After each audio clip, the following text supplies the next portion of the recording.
The Capitol, today a peaceful place. However, on January 6th, a mob of Trump supporters stormed these stairs to resist Congress's certification of President-elect Biden. An Axios Momentive poll was taken in January 2022. It showed only 49% of young voters aged 18 to 34 accepting Joe Biden's victory in the presidential election. Since then, hyperpartisanship and division in the country increased. We went to Howard University to get the opinion from college students and civilians on how they perceive hyperpartisanship. They gave us insight on what they thought was the cause of the divide. I think that nowadays the political divide isn't really even on certain topics. I feel like a lot of times nowadays it's more just based off of biases. Growing up in the United States, I think the thing that is different now is that people, are part of their own political spheres and they have their own fact base, which I think is very, very dangerous. I would have to say that the political division, especially in the United States, has grown in the last 4 or 5 years. Definitely to a breaking point in 2020, but now I think there's been a bit more bipartisan reconciliation, which is good, but it doesn't mean that things are clear. To many, the two-party system has created opposition.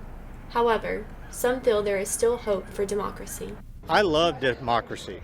I'm very pro-democracy. I think the world events today, we've got a situation where you've got a kleptocracy, invading a freely elected government. You can't fix it if you don't demolish it.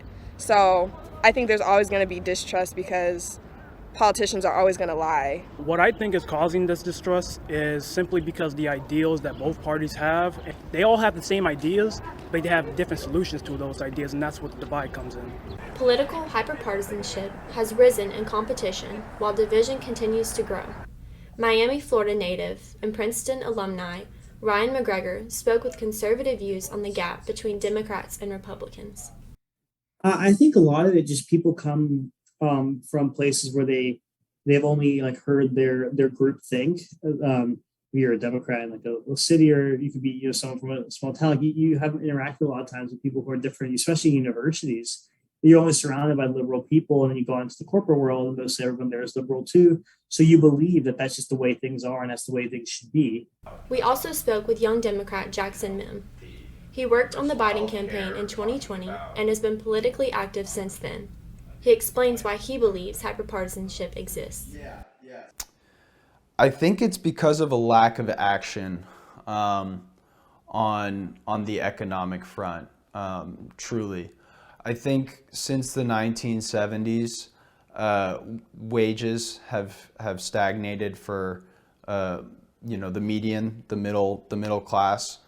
And because of that, the lack of solutions on that front, people are angry. There's a lot of aggression towards another side. I would say as long as we continue to have inaction, we will continue to have polarization.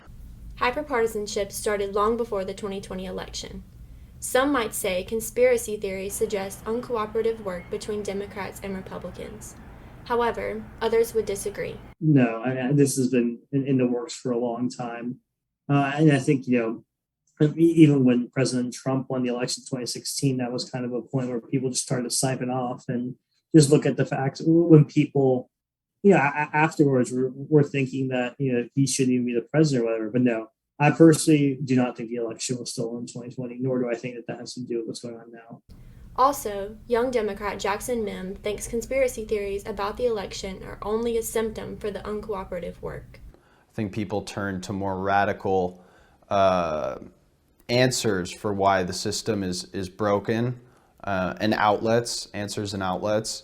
But I don't think, it doesn't help when you have, a president who says the election was stolen.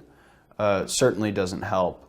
But I think the reason why he went with that as an explanation is because so many people already believed it in the first place. Ultimately, policy has to improve people's lives. And until we do that, the temperature is going to continue to rise.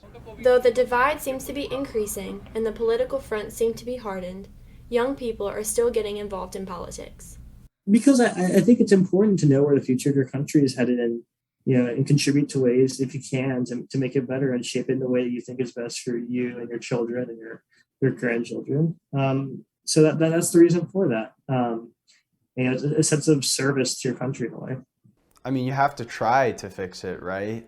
I think I care, for better or worse. My nature is to care, and so I'm not going to be nihilistic about it. I want to be involved. I want to take action.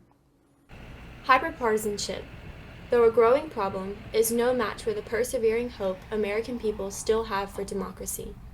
Until both parties loosen the realms of opposition, the political atmosphere will continue on an unstable pendulum.